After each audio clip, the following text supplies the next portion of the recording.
Hey, what's up? Welcome everybody to Cycle Jerks Podcast, episode 151. I'm joining you today from the road. I'm in Reno, and yeah, so a little bit out of my element, but as always, I got Dave riding shotgun. How you doing, Dave? I'm great. Good to see everybody. Good to hear everybody. Good to see you, Mike. I saw your ride today, so I'm jealous. Yeah, So, yeah, riding up here is pretty good. Yeah, yeah, you think? Donner Pass. yeah, that was good. So, but today, we've got a special guest with us, this a returning guest, and Vince Murdock. And Vince is the founder of the Enjoy Cycling team and club in Sacramento. He also has a side gig as a UFC fighter. Maybe I got those backwards, but and just coming off of Unbound XL, which I like extreme things, but this seems completely nutty. So, Vinny, I can't wait to hear all about it. Welcome to the podcast. How you doing, brother? Good, man. Thanks for having me. Stoked to kind of share, my experience and everything that I went through and stuff. So, Yeah. So, Hey, for those before that, we get to that, that enjoy. I mean, this is obviously because I got to get this out of the way before. Those Enjoy Cycling Club kits. They're some of the coolest designs ever. So yeah, thank you. seriously, right? Yeah. Those are yeah, made by yours truly. So, thank you. Yeah. I put a lot of yeah. time and effort in trying to design something that I thought was unique. Let me hush my dogs up real quick. Oh, okay. Oh, Listen, our last guest had two birds chirping the whole time, so feel free to let the dog bark. That was awesome. Yeah. That was awesome. great. Okay. Did you hear that, Vince? Yeah. No, what's Yeah. up? Well, our last guest, well, you probably know her, Asa. Asa Oh, had, yeah.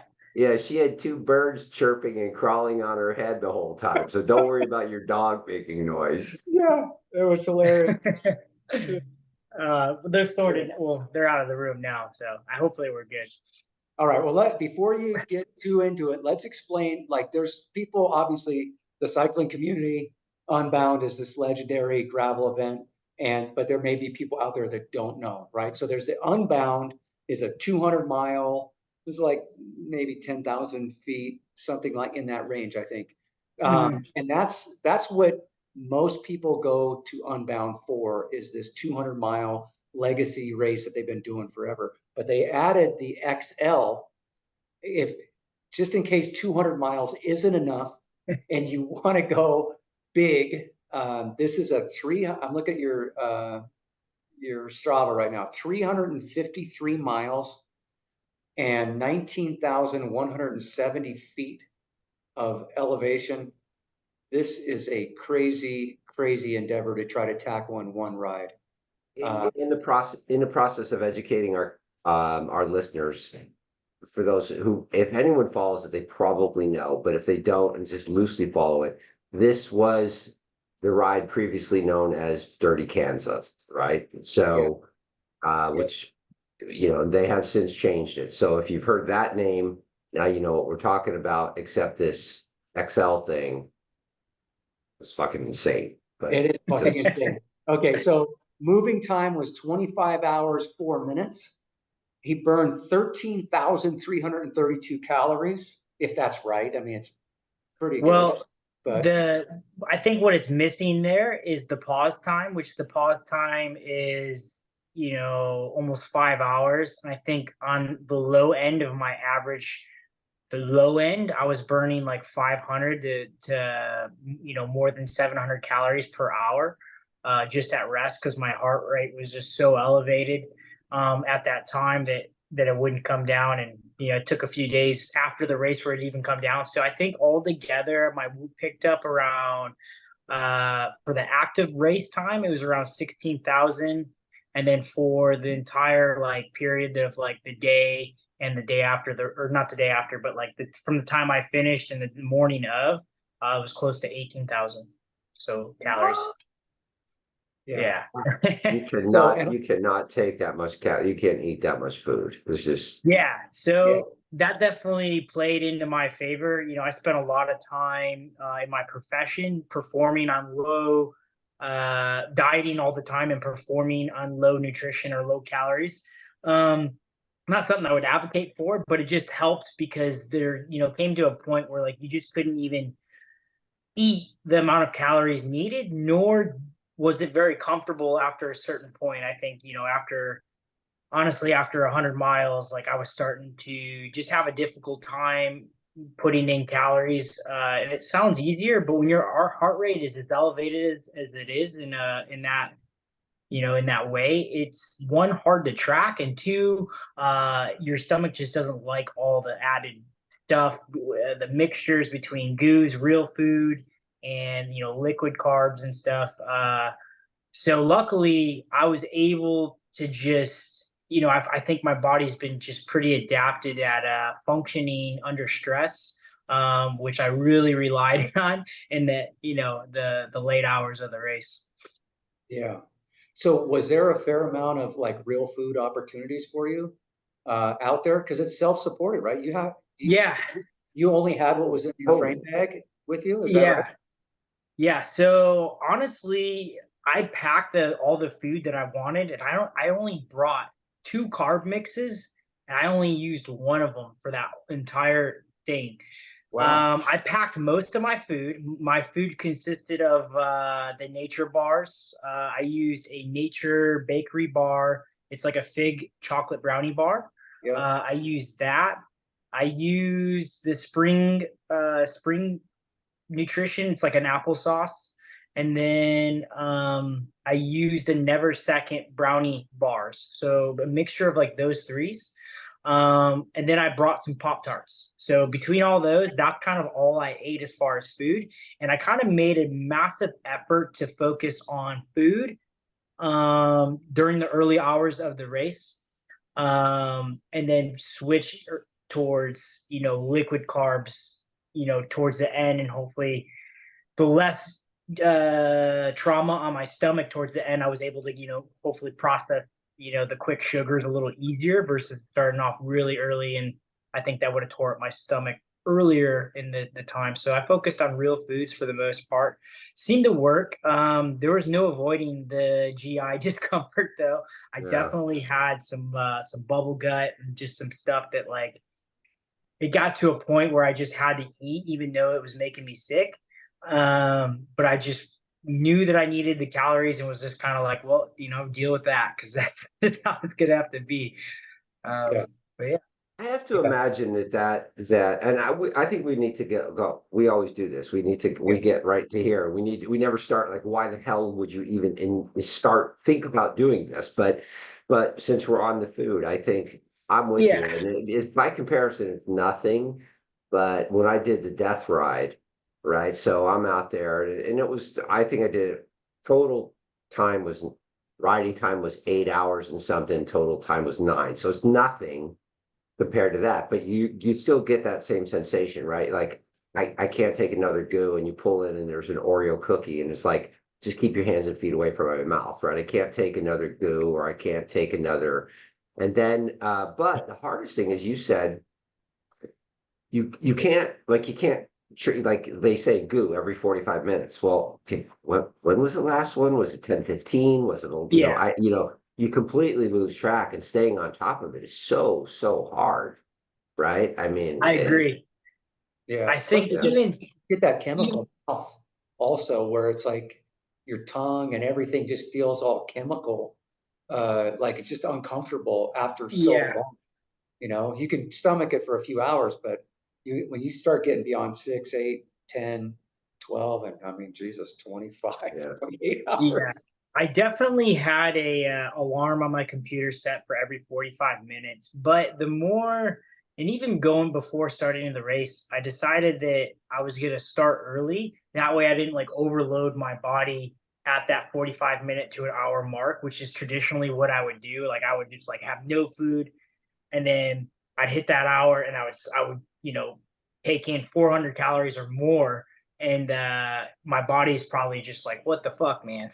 yeah, You know, so I kind of started doing I did my best to like take in small bits of food every 15, just snacking as like often as I could, whether it's small or larger. And then at the rest stops, at the stops that we did get, I would try to take in a larger meal while I had like 10 minutes of downtime for my heart rate to kind of slow down and process that food.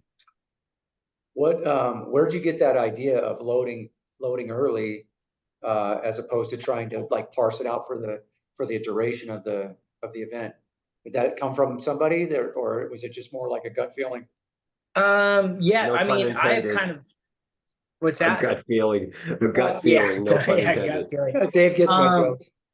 I've actually been kind of playing with the nutrition leading up to this a little bit. I did the Daveless double, but I also started from Folsom before I even got there. So like I started doing these big rides like a week before, 2 weeks before, just so I could have an opportunity to figure out what was working the best.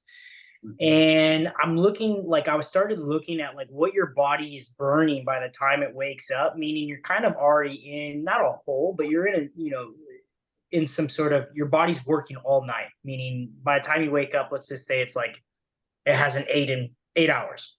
So Mhm. like right off the bat, you're kind of thinking that it needs to kind of start taking in food. And so if you're already at like a 800 to 1,000 calories before you step on the bike, like you're kind of already, I mean, you're not going to eat 1,000 calories before you start your ride. Like I'm not. So it's Yeah. like I made that decision to kind of slowly start restoring like glycogen, because I think it can be removed as like fast as like every 15 minutes. You can start depleting those stores relatively quick. So before any other process starts, because like as soon as you run out of glycogen, then your body's like shifting over to another fuel source, not fats, or I mean eventually fats, right? But and it's having time to turn over the food. So I thought that in my thinking is that if I were to have more of a drip style food, that it would be easier to convert for energy throughout the days or these bigger days versus like feed windows, which would seem tougher. And hydration played another huge role too. I think those hydration and digesting food are kind of go hand in hand, and it's going to work better if you're hydrated. So that's the other thing, like too, is like if you're dehydrated and you're not keeping up on that end, I think the food is going to be harder to keep down. You might likely throw it up or just not be able to do anything without the fluids in your stomach. So Do they have water stations out there? yeah, so this is basically what we got from what I can remember. I skipped the first two stations, um, and I stopped at the third. And so I think we had a total of three gas stations, and then about 4 or 5 water stops. Some of them were as far as like 80 miles separated from each other. Like Okay. there was one, there was just a massive gap in the middle of like it was like 200 to, or like 196 to like 275, I remember, something like that. Is it, But is, luckily, go on. no, I'm sorry to cut you off, but is that the same for Unbound, or are they just fucking with you in Unbound XL? Yeah, so it is not the same. In Unbound, you get to have a pit crew or support crew, and I think that that is like where that's a massive difference. We had two, no, we had three guys that did the regular Unbound, and so our buddy Cody worked the aid stations and was able to repair their bikes, which they needed. He helped with repairs, with the hydration. I mean, it was just, you could just tell that it was a massive difference, a different experience. Not only did I have to do Sure. more, but like talk about self-supported, like fixing my bike, like making sure I had the tools to fix my bike. I mean, the mechanicals, and you watched not a lot of unprepared people, but you did watch like I did witness a bunch of people have to bow out of, because of circumstances that they couldn't control, All right. broken rims and wheels There, and Hey, there's Dave. water out there, but there's no food. what's that? There's water out there, but there's no food. I mean, so I ran across two guys that just didn't bring like, they were like begging us for food, or he was begging other riders for food. And, we gave him what we could. But part of me was like, we were aware of the stations. So it's kind of frustrating to see a rider come in here without like any of his nutrition like dialed.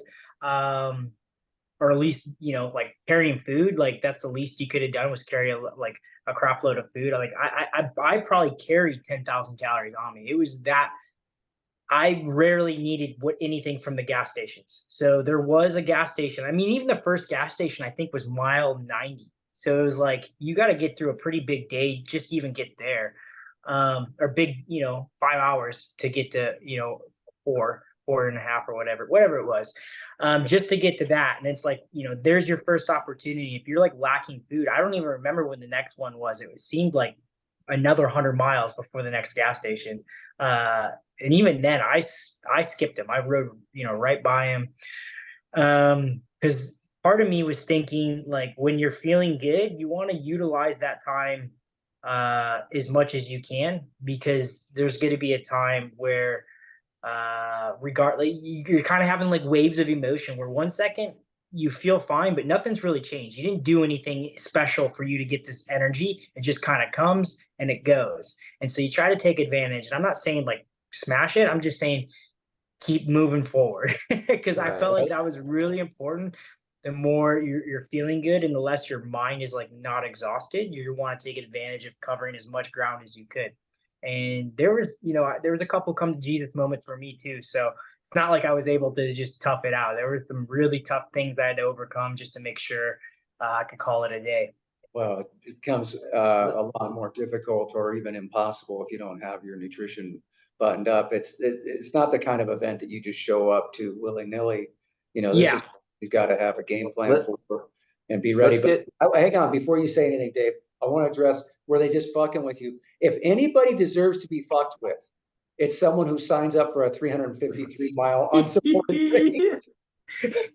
Yeah. So I I don't think think they were. okay, I don't think they were fucking we with got your anybody. registration. Did we mention it's unsupported? Yeah, Yeah, I'm not entirely sure. I believe they asked for some sort of qualification ahead of time. I was lucky enough. I know it's a lottery system. They were kind of familiar with my reason for wanting to do it, and they allowed me entry, you know, far past the date. I think I got registered only 2 weeks before the race, or three, maybe. yeah, it seemed And like it was kind of last minute. yeah, so let's just start with why I got into it or Yeah, what Yeah, made me why? do it. Yeah, let's sometimes it's always best to start at the beginning, right? So Yeah, so what let's start at the beginning. I was meant to fight May 17th here in Sacramento. It'd been a 2.5 year layoff from since I've competed. So I was really excited to, you know, put on a show. And it being so close to Moya Moya Day, which is May 6th, I wanted to dedicate that fight to raising awareness for my brain disease, which is Moya Moya. And I've talked about it before on the podcast, but it's basically a brain disease where the blood vessels in your brain begin to narrow over time. It's progressive, and it doesn't just kind of half narrow; it just continues until it's closed. Um, and so hold on, so, time out. You have this? yes, yeah, Okay, I wasn't on the yeah. first Look on pod. the. You got some hair right now. You can't really see it, but there's yeah. Okay. the. Yeah, he's got a pretty good. I don't know What if do you you can see call it. that? A beauty mark on the side of his head. Okay. Yeah. A character ding. We call it. So So Yeah. I had brain surgery in 2019, and there was a lot of unknowns with like, you know, what my future is going to look like, what they wanted it to look like, and telling me how to live. And you know, I had to fight like crazy just to get my license back, just to be able to compete, and just overcome a lot of obstacles just to even get to be able to be a functioning, you know, how I am today. And so during this time, I've been trying to find ways to raise awareness. Actually, you know, it's kind of new. I think in the last year, I've become more comfortable with talking about it. The nature of the disease is nasty. It doesn't. A lot of people see me and assume like, well, you know, it can't be that bad. Um, you know, if you're able to do all these things, and that's just not true. The majority of people that suffer from this disease are not as fortunate as myself. I consider myself very fortunate. And I'm able to still get away with a lot and do a lot. It doesn't come without, sacrificing and doing a lot of hard things, but um, the people that suffer, I met this kid out in Kansas. His name's Joey. His family reached out to me. They found out I was going to Kansas for this race and they wanted to meet me. And I said, absolutely. I met him like 2 days before the race. It was one of the coolest moments that I've had since, being involved in the Muay Muay community. He found out when he was 4 years old, and I think he's had 4 brain surgeries and 2 major strokes. And then, I think he's 14 or 10 or 14 years old now. And, I see that, and he's doing great. He's an incredible kid. And what I think I would like to do is kind of inspire those that have those, that they're still capable of doing great things. They're still capable of doing more. They're still capable of doing more than what they think, and then to not throw in the towel to this disease, to not give it an inch. Definitely don't let it dictate the way you would like to live your life. And I know everyone's situation is going to be a little difficult. So even myself, mine was completely closed. I've had some questionable imaging on my brain that I try to keep on DL until after my fighting career is over. But I wanted to utilize my time or that fight as an opportunity to promote awareness. That was rescheduled for September. And then I found out about the Unbound XL.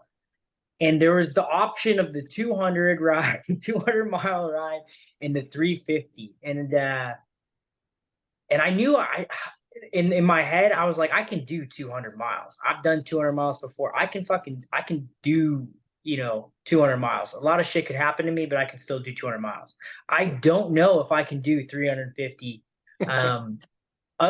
self-supported. Like I don't know. It's so far outside of what I do on bikes. It's so outside of, but that's my goal, is to inspire and show people they're capable of more than what they think. I just did more than definitely what I had thought. All I did was believe. And I'll tell you what, I put myself in such a big box and such a hole right at mile 90 that the rest of the fucking miles was all mental. That's all it was. It was all mental, because I blew myself up hanging out in the race pace way too early and for way too long, only to just put myself in a hole. But anyway, I dedicated I dedicated that race and that opportunity to hopefully inspire those that, not just with Moya Moya, but with any disease or any adversity, that they're capable of doing more. Every situation is going to be unique to themselves, but it doesn't mean that you have to stop doing things or reaching for more, or still getting the most out of your life and continuing to get more out of life. And you deserve more out of life, and just don't count yourself out.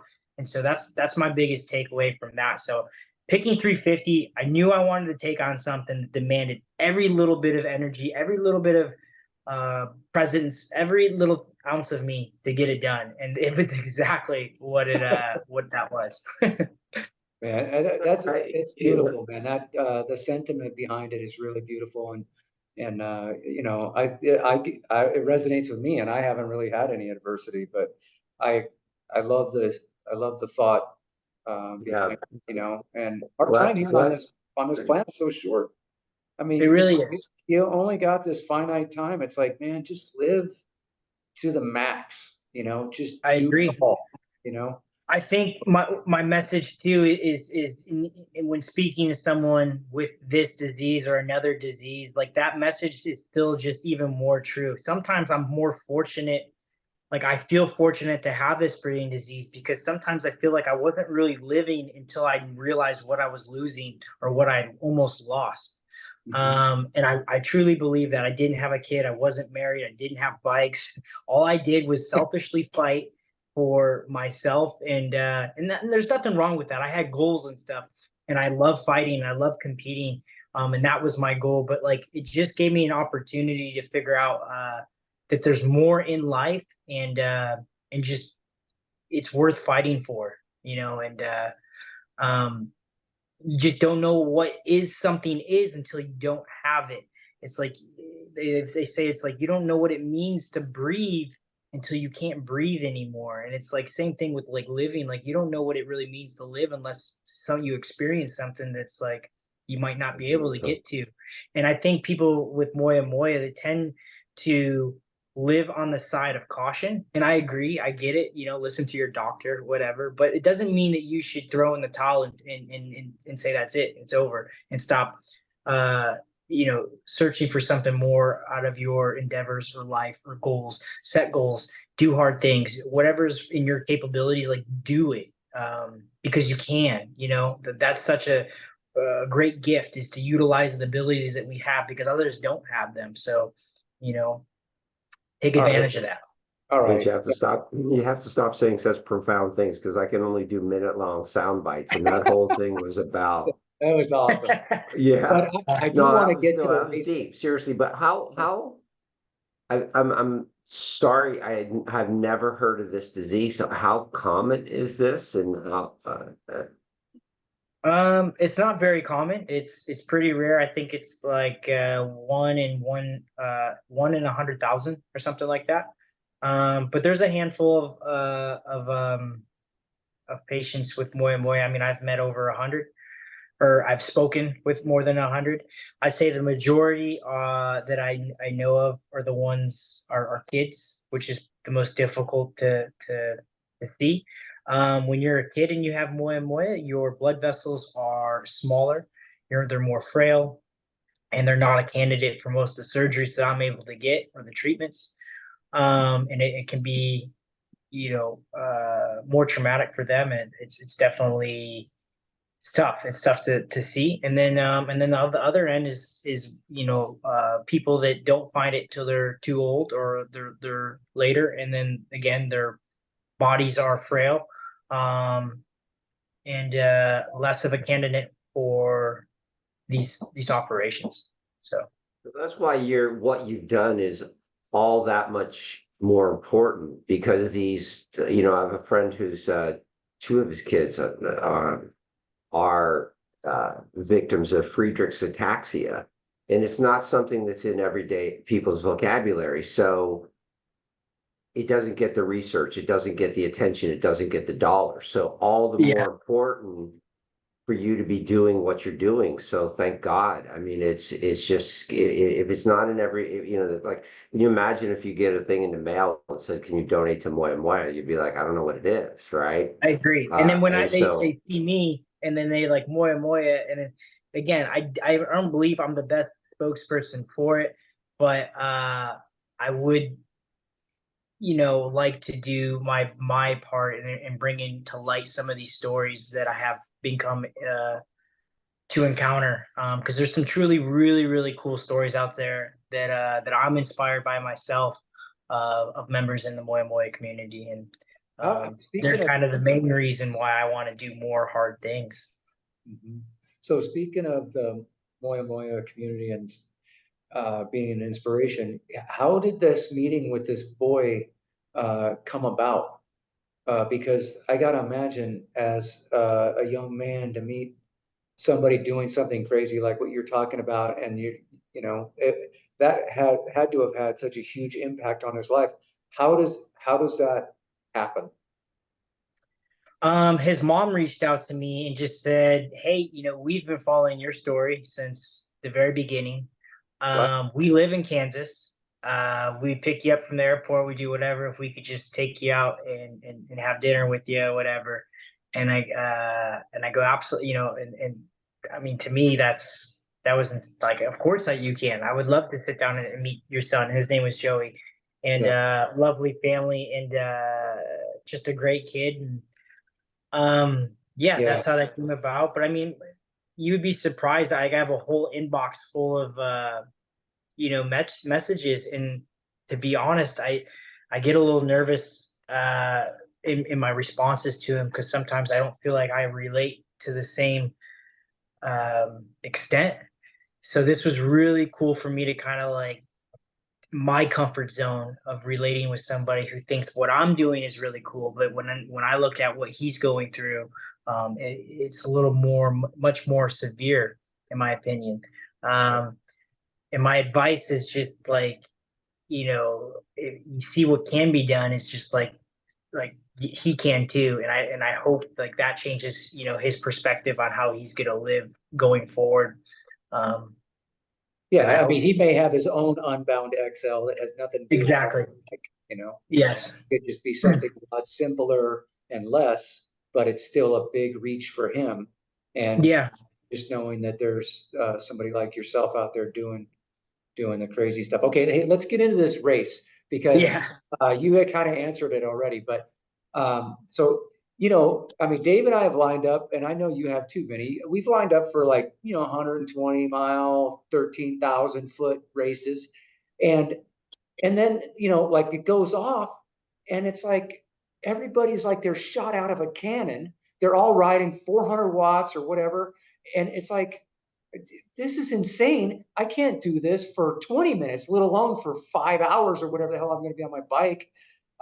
So at Unbound XL, you got all these people lining up for 353 miles of nuttiness. When the gun goes, is it similar? Well, he said that, but Yeah. how many people, Vince? Yeah. How So many people are at the start line? there were 180 starters, and then there was only 90 finishers when I looked, and I finished 45th when I looked. Yeah. Um, so Still from people what I out could, there doing it. What's that? There's probably still people out there doing it. I oh, know the I finish line is out so here somewhere. yeah, I was told that they have a name for people because they only checked in. They were only like taking in finishers from 3 a.m. the following day, and I'm told Oh, it's pretty common for people to stay out there, um, and keep going, and they don't meet the mark, but they'll finish anyway. So uh-huh. yeah, Yeah. that's pretty wild. You respect that too, though, because like there's really nothing on the table at that point. That's just you're just being stubborn, and you're not going to be denied, and it doesn't matter. No one's going to be there, and I don't give a shit. I'm still going to do it. I Yeah, respect that. Props. I I, Props. I I do do too. respect it. Yeah, Yeah, yeah. but yeah, so it did start off like it started off just as fast as any road race I've ever done. And I was really impressed with some of it. But I I I I imagine a lot of these guys blew themselves up and didn't finish. I would say I was top 30 or top 20 going into mile 90. And like had I just been a little bit smarter, I probably could have maintained top like the team position. Just when you're in the mix, and you see how fast you're going, utilizing the draft, you just feel like you need to take advantage of it. And I didn't, but I felt like I was like, man, I'm covering so much ground. Like this is great. Uh-huh. But yeah, it was a full race pace. I think I pulled the plug right around the second aid station. Was just like, man, this is gonna be a long, what am I doing? And I knew going in that I didn't want to get involved in any of these pissing matches. But I yeah, did it that was that Belgian waffle. I had to let go. I let go really early just because I could know this is stupid. yeah, And that's the only way I would have survived it if I had tried to hang on any longer. But yeah, It's so easy to have the strategy of like, look, I don't have to be there off the front at the beginning. This is a long haul. It's a marathon, not a sprint. I can just do me, and I'm going to be fine. And then the gun goes off, and you're like, "Oh fuck it!" And yeah, next thing you know, it's 90 miles later, and you're smoked. You know, yeah, yeah. yeah. That's So kind of exactly how it went. I can relate because I've done that before at travel events where it's just like, what was okay, the this is epiphany fine. that told you to say, I mean, like, were you just starting to feel bad, or did you just say, did all of a sudden just there was a moment of clarity? What was all of a sudden you said, no, back it off? Um, I just wasn't feeling very good. I wasn't able to like I was looking at my watch. I was gonna have a hard time like maintaining or holding. Again, a lot of it was like my attention span was wandering. I was already on the bike for 6 hours, at a relatively high pace. Going into that like first 100. So it's like I've done group rides that are like wicked fast that are 20 miles long, and even that's gonna wear you out, you know what I mean? But Mhm. you add that on with like, 5 more hours or whatever. I was just pretty strung out of just like I just couldn't breathe as well, and I was just having a harder time maintaining what I thought was like should have been comfortable.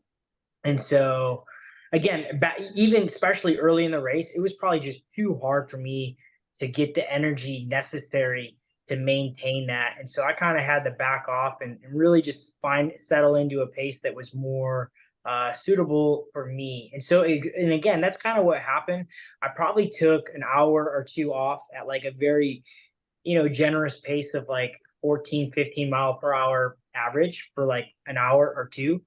Um, and and again, and then I had like a big wave of energy just kind of come back over me, and then I just pushed on as good as I could. And um yeah, it was you just go through these peaks and valleys of one emotions and physical well-being, and then you're just like relying on purely mental strength.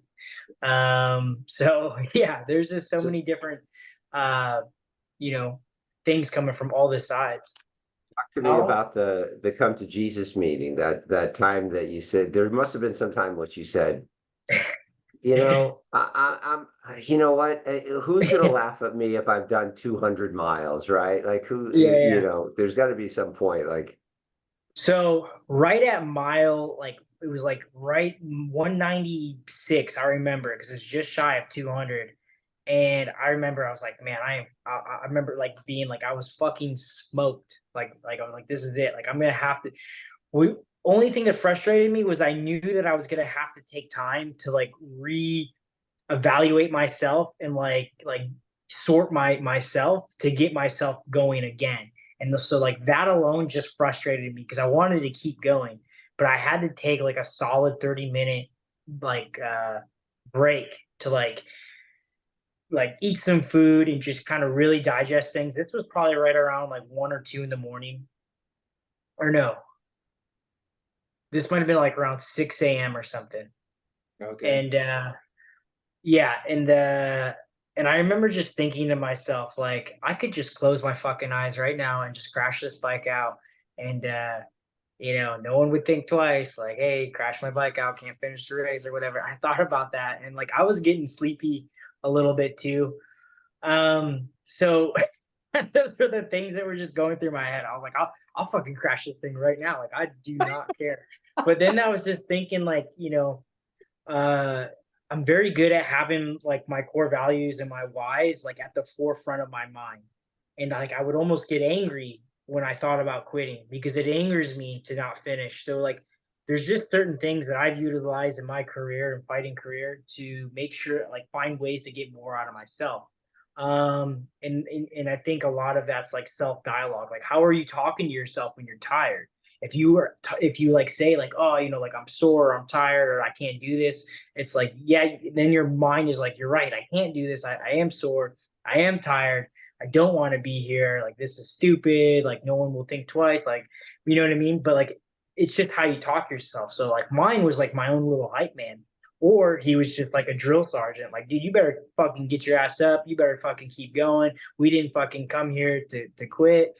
Um, there's people out here with less, like we're doing this for a reason, like why you're wise, like you gonna tell this Mini is Vinny, so you this is know? so Michael Sealy, Mike. This is I'm so telling Michael you, Sealy, the the reason self-talk. why I'm enjoying this so much is because, you never really know what everyone else's inner dialogue is. But Yeah. like a lot of the things you just described, that's me. Well, So see, yeah, and the one thing I do that you didn't mention though is I'll get like all psychoanalytical on me. Like, what the hell's the matter with you? What are you doing? What do you have to prove? You're so yeah, stupid. Just who gives a shit? That kind of happens. But then the drill sergeant comes in. It's like, fuck that pussy. You're not yeah, that person. yeah. You're here you're on a mission. You know what I mean? And And it just so gets like, it's just all this chaos going on in your head. You're just like, and meanwhile, you're trying to carry on like sometimes you try to carry on a conversation with somebody and all this crazy shit's going on in your head. And you're just like, yeah, okay, yeah. Well, I think that's one tool that isn't utilized. Like I Oh, think I people agree. don't think to exercise their inner dialogue and how they speak to themselves. How do you truly feel about yourself? It's like Yeah, so many people are worried about what others will think of them. Well, it's like, well, what do you think of yourself? Right? right. Because that's who you're talking to, and that's who the inner dialogue. And it's like you want the perception to come off like a tough guy, or do you actually want to be a tough guy, or a Exactly. cyclist, whatever it is. So it's like I think just learning how to talk to yourself in a way that is going to bring out the best version of yourself, and those again will be things that you work on, like, well, what are your whys? So then you revert back to like why we started this, and then, like he said, sometimes like I don't need to do this. You're like, what am I trying to prove? At the end of the day, you don't have to prove anything to anybody but yourself. You're doing it because you can, and that's a privilege in itself. And it's like, well, I signed up for this and I don't not finish things. So like that right there, that's how I would have combated that talk. Like, so right away when I get a negative thought, I combat it, right? And if it's like you said, it's like, why am I doing this? Or I have nothing to prove. And it's like, I'll tell you why you're doing this. You signed up for it. You don't quit. You don't, you know what I mean? Like you're still on your bike. You still have your health. These pedals still spin. Like you can't spin your fucking bike. Like, you know what I mean? So, again, that's a tool that I like, that I think you can take and do a lot of things with it. You can get a lot out of yourself with it. I hope people, start to look into that and research that more, like your internal dialogue and kind of encompassing your whys on certain efforts. My coach, we work with what's called your core values. What defines you? Mine is being honest. I consider my core value, one of them is honesty. And not to get all, sports or analytical on anybody, but honesty to me is like, I have a hard time lying to myself. Yeah. And so that's what it is. And so when I'm honest with myself, I'm honest about my effort and my space and what I want and my intentions. And so then my self dialogue reflects like the honest, conversation with myself.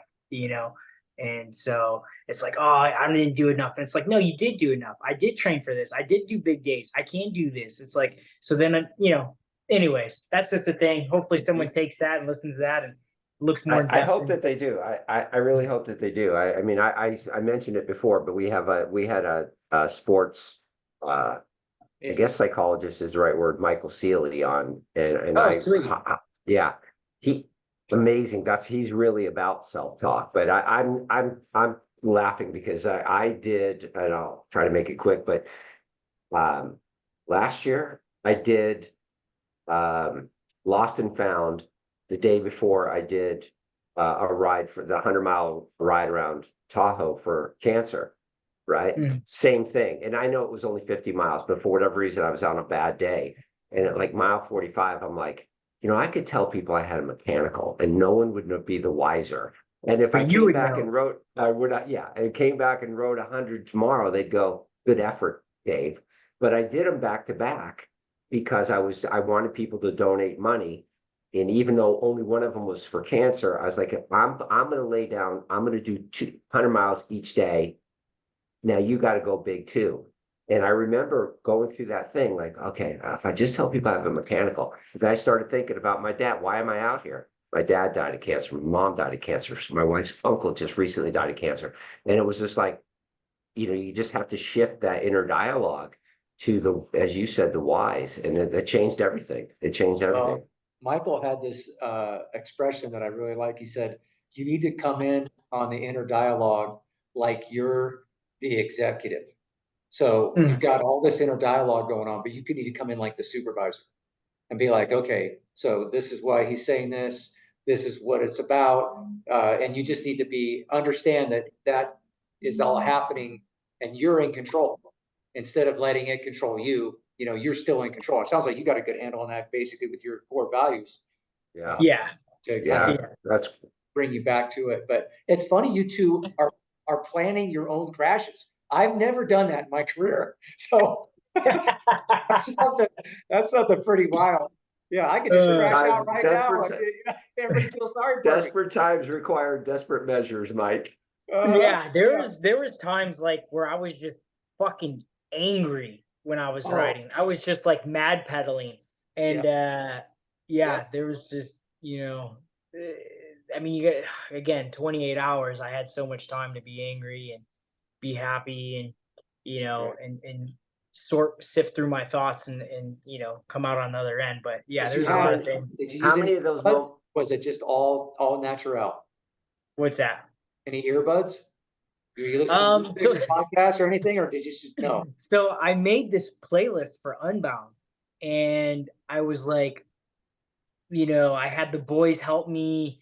I was like, throw me your like if throw me. I wanted everybody's walkout song. I was like, if you had to go fight in front of your friends and family, like what song is gonna lock you in? Well, what is that song? So I had them all send me their songs and whatever. And then I threw in a bunch of nostalgic songs that I thought were gonna like, you know, bring me back to like the 2000s and the 90s, some Pearl Jam and just some Yeah, old stuff, some Nickelback, whatever, just some old Stone Temple Pilots, all that stuff.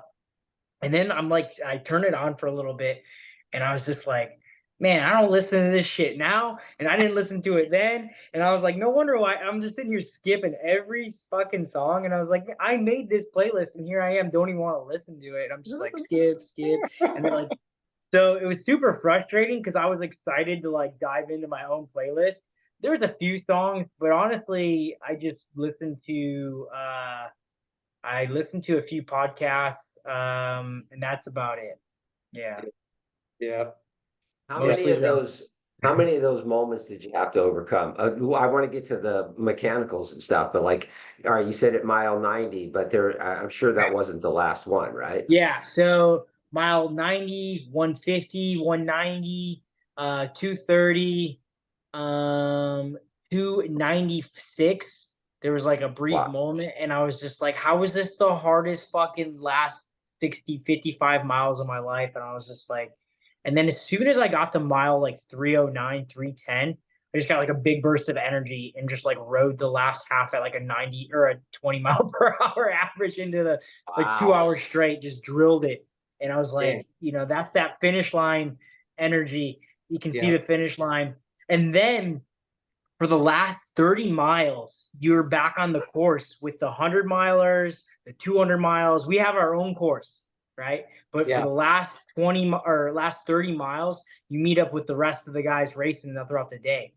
And so I just like every time I came up on someone, I just wanted them to know that I was riding 350 miles and I was still gonna beat them up this fucking hill. and and then like if anyone tried to pass me, I made sure they knew that I was I was like, bro, XL. Like yeah. Step aside. and Yeah, yeah, I was like, you're not passing nobody in your race, bro. Get out of here. Um, but yeah, there's a few. Those were like the moments that I had to like reassess. So I'd say like about five of those. And again, like there was times where I got super excited. I almost cried on one of them, like happy tears. Like I was like, I'm gonna fucking do this. Like I'm gonna, And I got super excited and I got super grateful. And I was like, I'm out here in Kansas. My best friends are waiting for me at the finish line. And I'm getting messages going across my computer. That's one thing too. I didn't go on my phone that almost the whole time. I didn't yeah, want to create any dialogue from anyone outside the race because I feel like it would allow me to look for a way out. Like how yeah. you're feeling. I don't want to tell anybody how I'm feeling. You know how I'm Yeah, feeling. I you feel don't like want to fucking. I know. feel terrible. That's how I Yeah. feel. I feel like fucking. I And so I didn't want anybody to talk to me, but I had my phone and I was getting messages from like, I mean, I couldn't believe how many people were just like Fergie, you're doing great, amazing pace. Cody, you're doing this is insane. Like you need to know how incredible this. My wife, I'm watching you. I see your little dot moving around the mat. Like you're uh, almost there. And then all Evan, like all the guys from the team, and even like guys that don't even follow psych, and like, dude, I'm watching you on the mat. Like I can't believe you're doing this. And like it was just it made me so happy. fuel. And it was Wow. cool, man. So like I had this very emotional moment, Free going speed. forward. Yeah, free speed pretty much. And then yeah. And then, I Oh, mean, I could tell you yeah, right now, if I did it, there would be times where I'd be crying. when Yeah. I've talked about this before, but Remy and I did that ride last year where we did, or maybe it's 2 years ago now, but we rode from Sacramento to Yosemite. And when we came in on the valley floor, when I drive in on the valley floor and you see El Capitan, it's like a big moment, even when you're just in your car, just driving.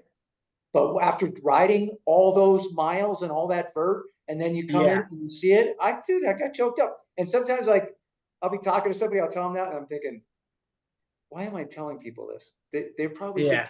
such a kook, you know? But Yeah. yeah, stuff happens You when you're know, pushing yourself like that. It's physical, it's mental, it's spiritual, it's everything. You're just yeah. And asking everything from yourself.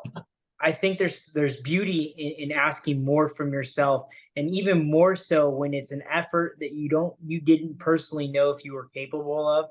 Um, or maybe it's an effort that you really got to claw your way back into making, picking up the pieces. And you're right. There's something beautiful in that. And I think it's like it's a rare experience that I wish more people could experience, because then they could, what it's like to, I mean, that's what it means to be alive. Like you've been, when you want to cry, when you get to enjoy life so much that you're really experiencing it in full presence, and um, it's truly a unique experience. But yeah, Awesome. There's something to most, like a lot of people in life probably go through life and they never get to these barriers, or maybe they get close to the barrier and they never push beyond.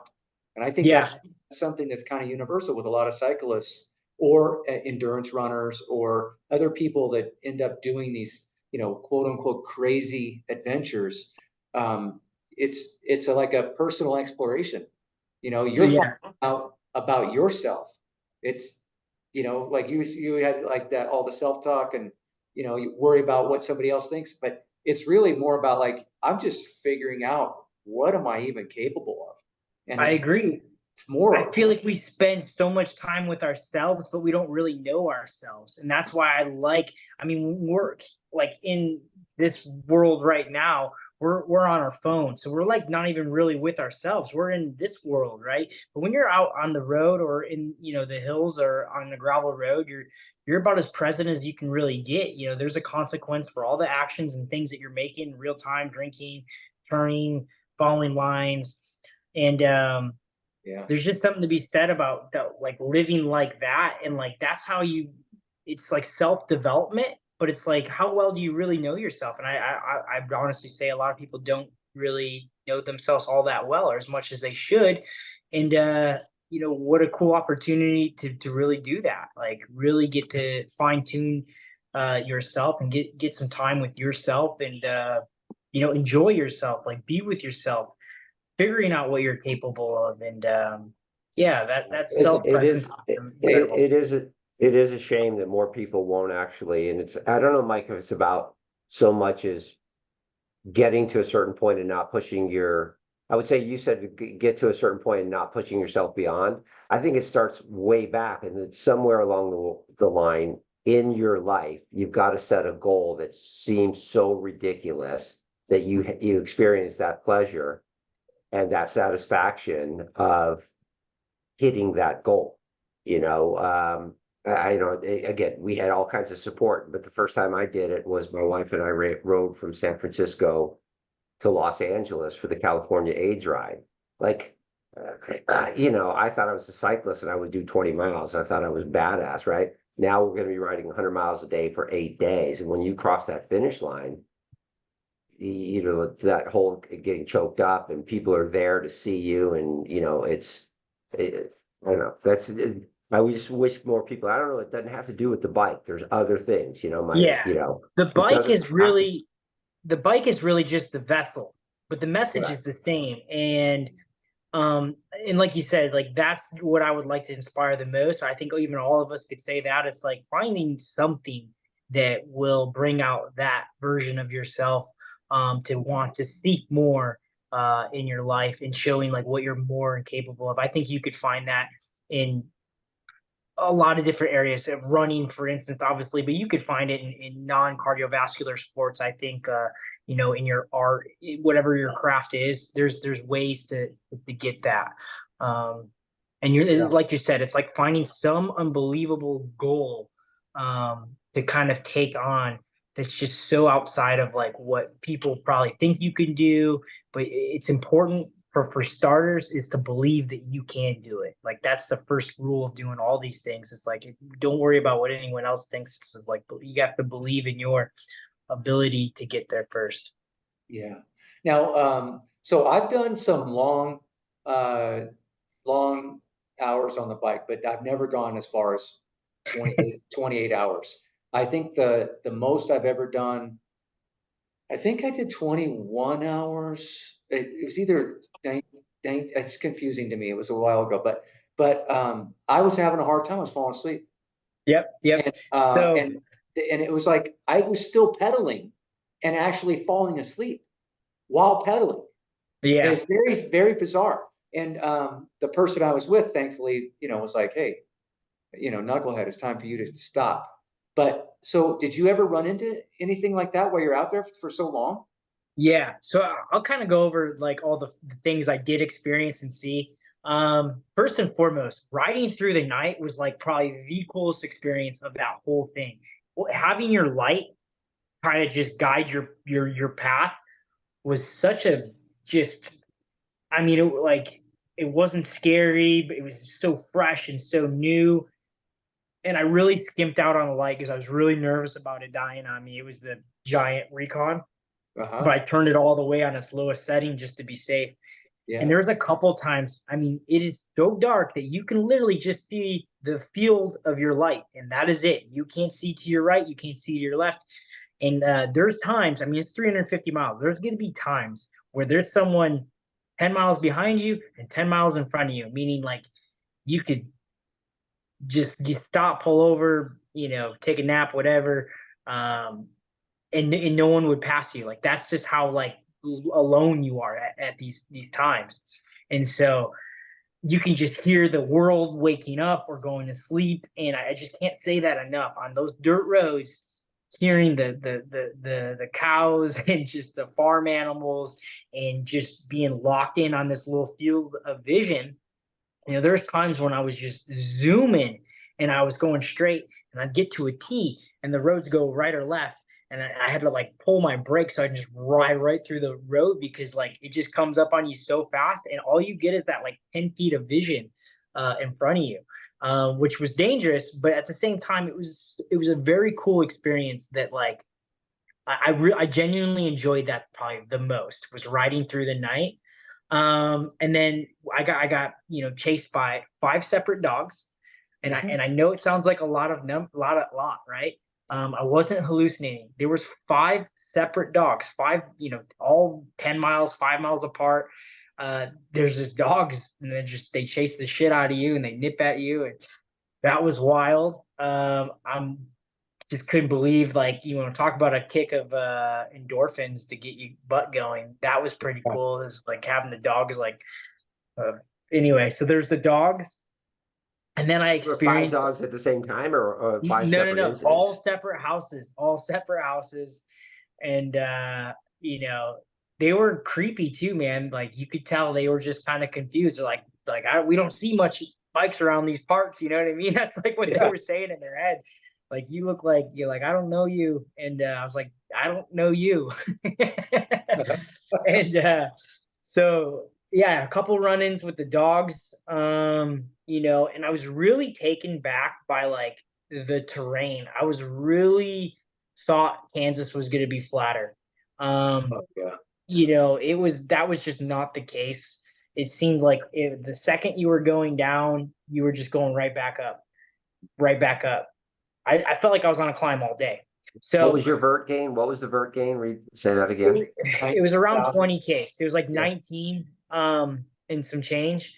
Yeah. But I felt every little bit of that. And there was just so much diversity to the course as far as like single track, like lines, to like just the roads that you would, a gravel road, the sharpest rocks you've ever seen, waterfalls. I mean, it was just there was so much going on, so much green, so much brown.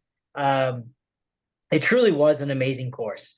And then on our course, for some reason, and I also heard this was a section where a lot of people just quit. Was that there was a peanut butter mud section? It was about 3 miles long, so you had to pick your bike up and walk with it. You couldn't even roll your bike because it would just pick up mud and get in the tire. And if you, I mean, it's hard to explain because I've never explained this kind of mud or experienced this kind of mud before. The mud does not, you're not, you like, it goes up to like your damn near your knees. Like it's that deep. You can't roll your bike through it. You have to physically pick up your bike and walk with it. And you can think of how long 2 miles is with all that. And this was at mile like 250. Okay, I'm out. I just And tapped then out. I just tapped out. I'm yeah, out. and like you look up the road and you're just like, how the fuck is anyone in front of me doing this? And then you look back and then you look at the results and you can see a lot of people just said, no way, I'm not doing this. Yeah. And that gave me more strength to know that to see that people wanted a way out. I was like, oh fuck yeah, right where I want you. Yeah. Right. Yeah. It And would be so nice if you at the beginning of the race when you got all these knuckleheads going hard. It would be nice if you knew who wasn't going to make it, because a lot of those guys that go out early so hard, they're done. They just oh quit. yeah, trust me, And I so you're was in it for aware. the long haul, and you get stuck with some rabbit who doesn't have any intent, or maybe he's intending on doing it, but he doesn't have a chance in hell at finishing. Not the clip he's running at, but he's forcing everyone else's hand. And Yes. and so yeah, it's really hard on. I can only imagine. Yeah, I mean, it was hectic when we started. There were three crashes within the first 30 miles, and I'm not talking just regular crashes, like full speed, like crit crashes where I was just like bikes flying up. I remember one of them. I had like one of those like spring forward or the spring up, whatever it's actually just like one of these like the applesauce Uh-huh. things, Yeah, and I'm like, Cody just changed my brakes to like metal brakes from like ceramic brakes or something. He just thought they were better in all the dirt and stuff. yeah. But they were, I don't know if we didn't surface them or whatever. They're whatever. All I know is I went to go brake and I didn't stop at all. Oh no. And I had this in my hand, and then I'm like trying to turn, and like I happened to like go off into the grass and like hit a ditch. Like how there's a drainage ditch. And I Yeah. rode it like a skateboard and just came back onto the road. And I'm just looking, I got fucking apple like sauce all over me. And I was like, dude, I cannot believe I'm up right now. This is so fucking stupid. And Yeah. then I finished what was left and kept going. But and Yeah.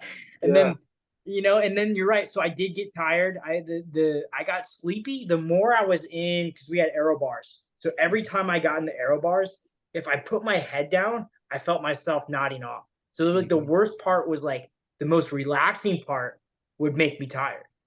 Right. So it was like I almost couldn't ride like that anymore just because of the sake I'd get so tired.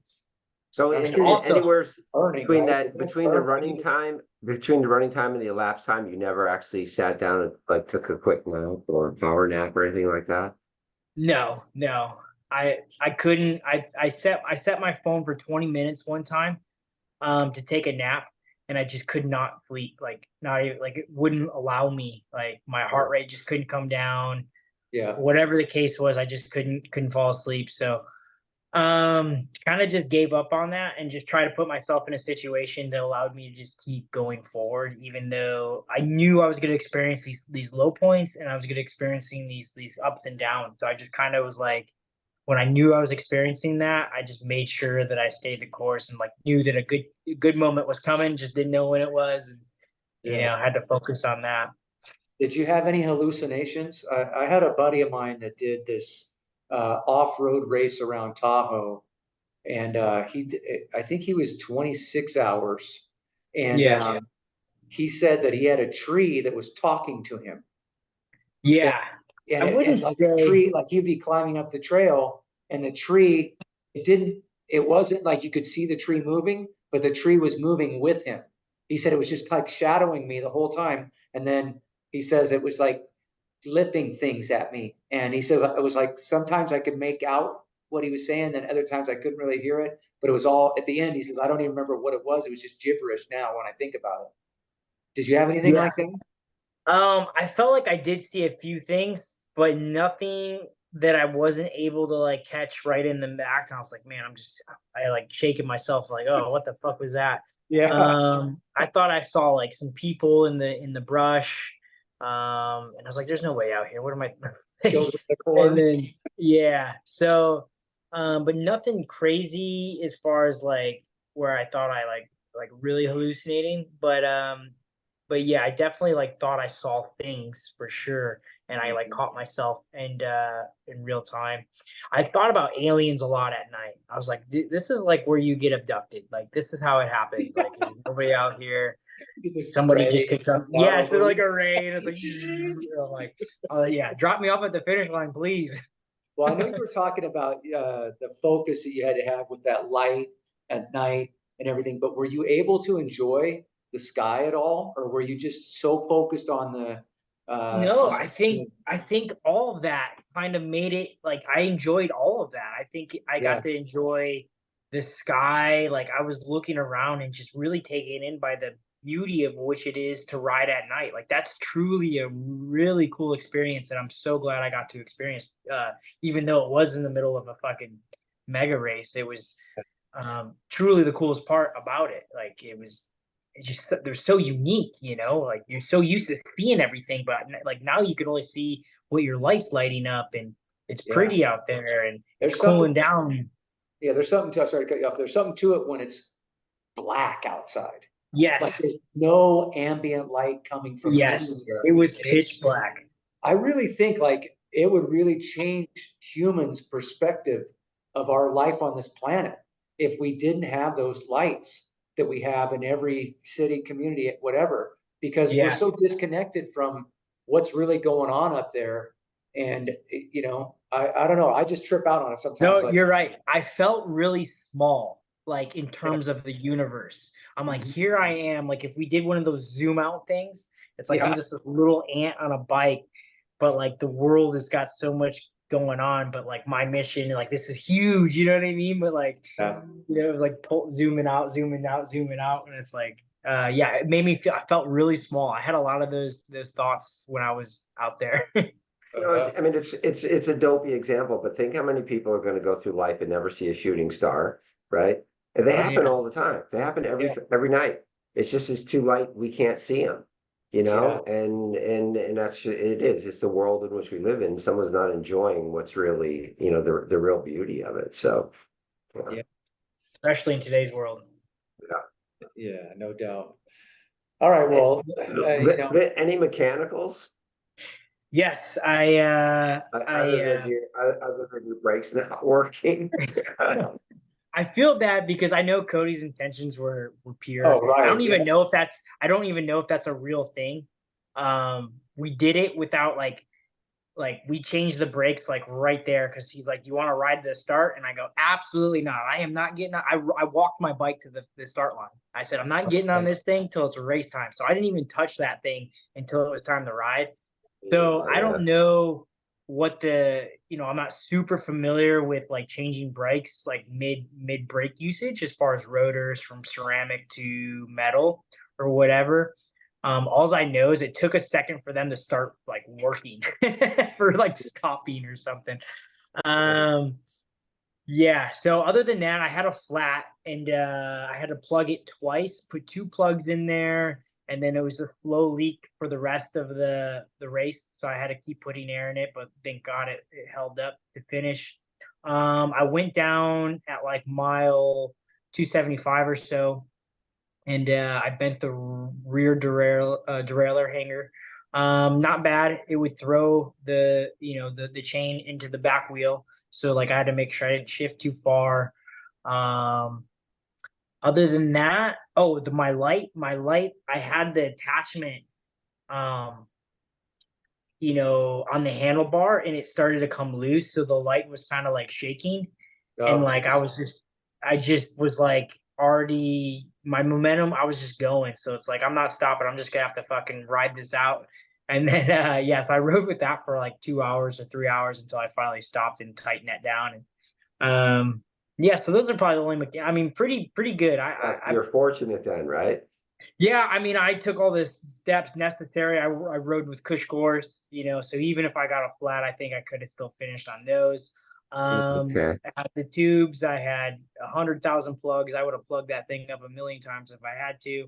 Yeah. Sealant, whatever. So yeah, pretty fortunate too, though, because I mean, I can't tell you how many times I just seen people just sprawled out on the side, like, oh, that guy's right then.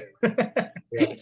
So, All right, let's okay, talk about after, because I felt like there was a clip of you coming through the finish line, and then it kind of follows you till you stop and you get off the bike. And I mean, I had to say, I was surprised. You looked really good. You just Yeah, kind of had like the smile. Your eyes looked like you were pretty engaged. Uh, Now I know, I'm sure you were just completely cracked and but it came through looking pretty good. What was it like after? Like once you're done and all the excitement's over, and then it's just like, how hard did it hit you, or did it ever? I mean, yeah. What was the yeah. recovery? before you answer that though, crossing the finish line, you said you had your friends waiting for, his friends and family, presumably. That must have been an amazing. Just teammates and friends, and Yeah. yeah. So, um, you know, uh, I think I got a lot of like energy from that, like finishing, like Uh-huh. like Like you're you saying that know, last 20 miles where you're yeah. ripping. Last time 20 miles, really, and but I've been pretty tired since like today's probably the first day I felt somewhat normal. I went back to practice today for my other job fighting, and today was the first day that I went back, and I felt pretty good. I relatively was able to move around pretty comfortably, and I monitor a bunch of my vitals and stuff. But up until today, my my sleeping resting heart rate was like 80 Sunday and like Oh, 70 on Monday. Yeah, it wouldn't come down for a few days, and I just found myself like having like hunger pains and really really lethargic, meaning like I don't know if I was just like hungry, so I would eat, and then like my body wasn't producing enough insulin, so then I'd get so sleepy, just like taking. I never take naps, and like this was like Monday, you know what I mean? right. And Tuesday, and I just wasn't functioning as well. So it's nice now, but like yeah, I didn't think I was gonna be that tired, and I was like, oh, I'll stay up with you guys a little bit, and like as soon as I sat down and we're on the couch, I was like, guys, I'm sorry, I can't stay up. I'm like nodding off and stuff. Right. But it was cool, So, man. so we're Yeah. 5 days out. We're 5 days out, and you're just feeling almost feeling normal. Let me just say this though. I put a lot of time and effort in recovering. I think I'm probably back a little more soon than most people. I've talked to Derek from Dialed Health and a bunch of other people have done these kind of 24-hour things, Mhm. and they say they experience a lot of things for up to 2 weeks. I'd say that's more common. Yeah. Um, I place a lot of energy in being able to recover and utilizing a lot of facilities and services to recover. I went out to Jizen yesterday. I got NAD drip, IV, a low red light therapy, cryo, um, shock therapy. Like I did all these things to recover, and they definitely played a significant role in me being able to, kind of come out of that funk. So shout out to Jizen in the Bay, but yeah, man. So I wouldn't say that's normal. For most people I talk to, I mean, I got people messaging me that I met on the race and ride saying that they're still not, feeling good and they can't digest food, or some are experiencing diarrhea and like some other things. So I'd say I'm doing pretty good. Yeah. Well, that's awesome, man. All right. Well, hey, let's is there a way if somebody hears this and they want to get involved with Moya Moya, is there a website or something to send them to, or how Yeah. would somebody So moyamoya.org is probably the best website that I'm familiar with as far as getting awareness for more, like learning more. As far as donating, that was kind of the hardest part for me. I'm not entirely sure what the best place to donate is. It's a bit split up, between hospitals and where that money would go. It's very difficult or like you said, there's very little information about the disease, I guess, or it's not very popular, so it receives very little funding. Unfortunately, the disease is an interesting disease where it looks like there's not really a cure from what I can tell, but more so better treatment options. So um, that's just what I know, and I think the more education and the more it's studied, the more they can find out uh better ways to detect it earlier, and better operations for kids, and early detection, I think, is probably going to be like the biggest thing to focus on. So there's other. Stanford is the hospital I went to. They got a Moya Center. Boston's Children's Hospital is what I raised money for the ride. But moyamoya.org would probably be the best place to look into if you want to be more involved, or just learn, or you know Right. get educated. Yeah. Yeah, right on, man. Well, we're big fans, and it's awesome what you've, obviously I'm involved with the Enjoy Club, and I just, it's one of my favorite, off work endeavors that I've been able to be a part of. And I really appreciate what you've built there in Sacramento, and it continues to flourish and be different things. It started off as a road thing, and then it's cross, and now you're doing Unbound XL, and there's all these different levels to it. But Yeah. It's really is awesome. that it? I mean, and I'm sorry for, again, I follow you, I like you on Instagram and all that, but I never really looked into the origins of Enjoy. Is that it? I mean, you seem to have such a positive out in the face of some pretty bad shit. You've got an incredibly positive attitude. Is that the DNA behind Enjoy? Yeah. So when starting Enjoy, I wanted to build something that was kind of an escape for other people.